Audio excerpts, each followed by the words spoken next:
Welcome to another video from Gweilo 60. Today we're in Gansu Province on the top of a mountain at Labrang Buddhist Monastery. It's a Tibetan style Buddhist monastery. I think they boast over 29,000 Buddhist statues here, under 1.7 meters, and I think 262 Buddhist statues over 1.7 meters.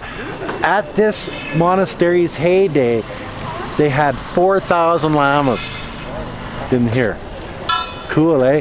So let's go in, check it out, and see what all the hoopla's about. You probably notice a lot of these buildings are like old.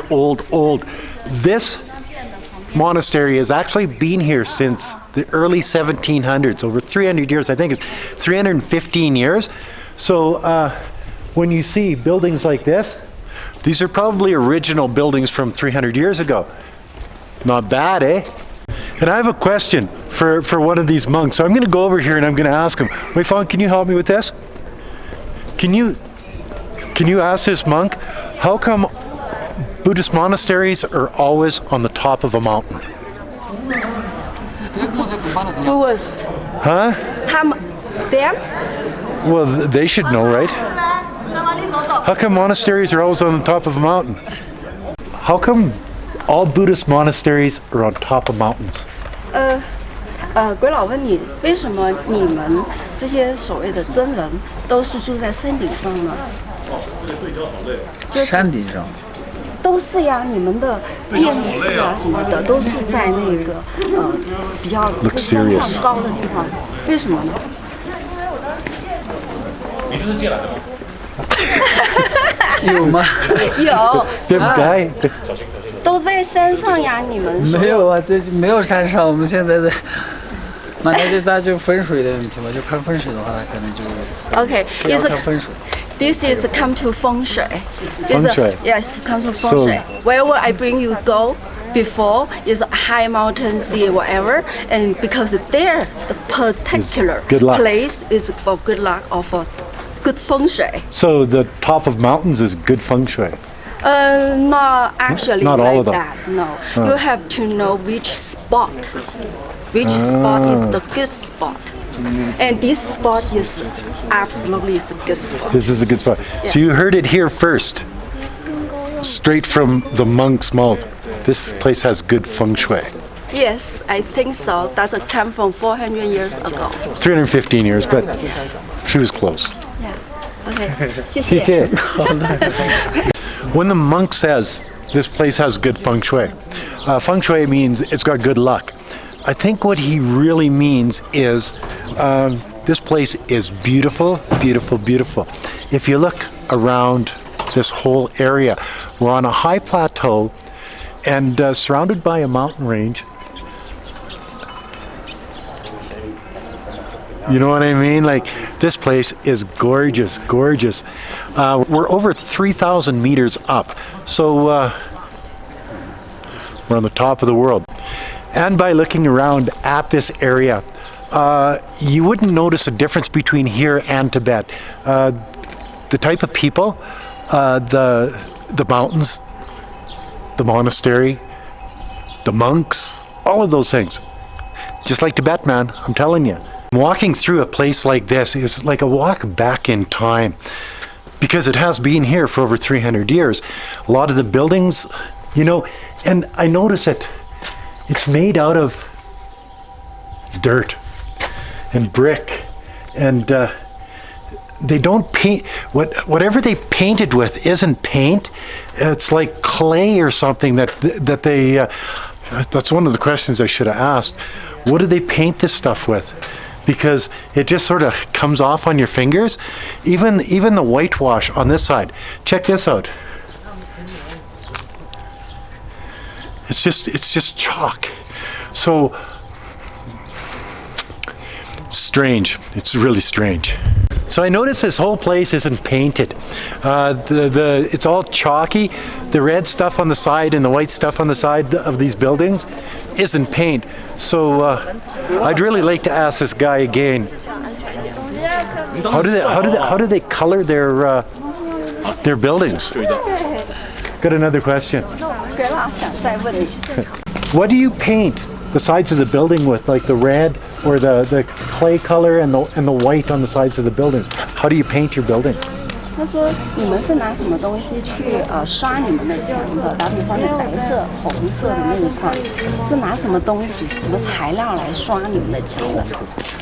红土还有石灰、白石灰，我们是叫刷上去。Red dirt. Red dirt. What about the white stuff? The one is like I don't know. Lime? No, the chalk thing. Chalk. So it's white chalk and red dirt. So they really don't paint it. You just put wet red dirt on it. Yeah. Okay, 谢谢. We So anytime you can get something like this in a poor area of China, I think it's a great thing just for the fact that they're employing people. They're creating wealth for the area, and that's a good thing. That's a really good thing. Especially in a place like this, because we are off the beaten path in a faraway place in Gansu Province, mainland China. It's like, I'm telling you, we are far, far away from everywhere. This actual religion, the Tibetan form of Buddhism, came out of India 1400 years ago into mainland China. Actually started in Tibet, as everybody knows, and sort of spidered out across the country to places like this. This monastery actually has 6 different colleges in it, teaching religion, I would imagine, and was talking to a monk here not too long ago, and I said, like, how long until you graduate? What do you do after you graduate? He says, we don't graduate. We just keep learning forever. So you're a professional student. If you're a monk, a Buddhist monk, you're a professional student. You're learning forever. Go figure. It was a fair drive up here, and there was mosque after mosque after mosque after mosque. And like, if anybody says that religion is suppressed here in mainland China, they've never been to Gansu Province. I tell you that right now.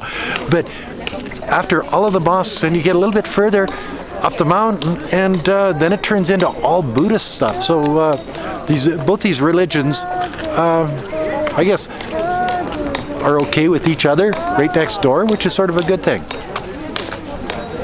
Haven't come across any Catholics though. I've been looking for a Catholic all day. Haven't found one.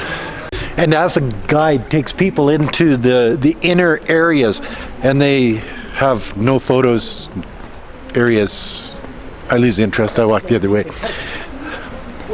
But it is sort of a neat area. You know, you're looking at the monastery, the buildings, the older style buildings.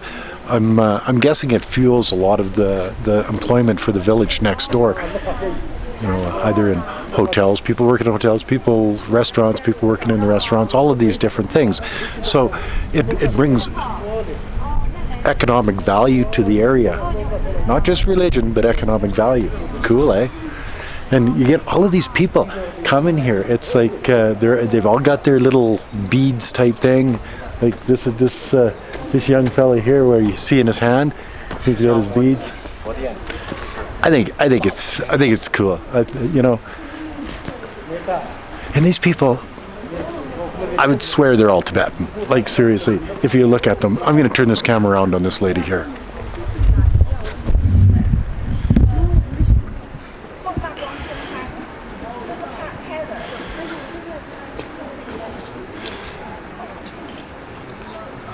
And of course, she has beads in her hand too. Everybody's got beads in their hand. How come I got no beads? If I didn't know better, I'd say that they had gargoyles on the top and sides of this building here in a Buddhist monastery. Check that out. Closer, closer, closer. And that, my friends, is another video at Labrang Monastery, Buddhist monastery, Tibetan style Buddhist monastery on the top of a mountain, Gansu Province, mainland China. If you like this video, as always, like, comment, subscribe, push that share button. Don't forget to resubscribe. Don't forget to hit the bell. And whatever you do, Don't forget to put a couple bucks in the children's Patreon account. It's for a good cause. It's been a good day. It's starting to get a little cold outside. Oh, and for the California clowns, they do have birds in China. Look at that. Wow. Amazing, eh? Remember, don't believe everything you hear on YouTube.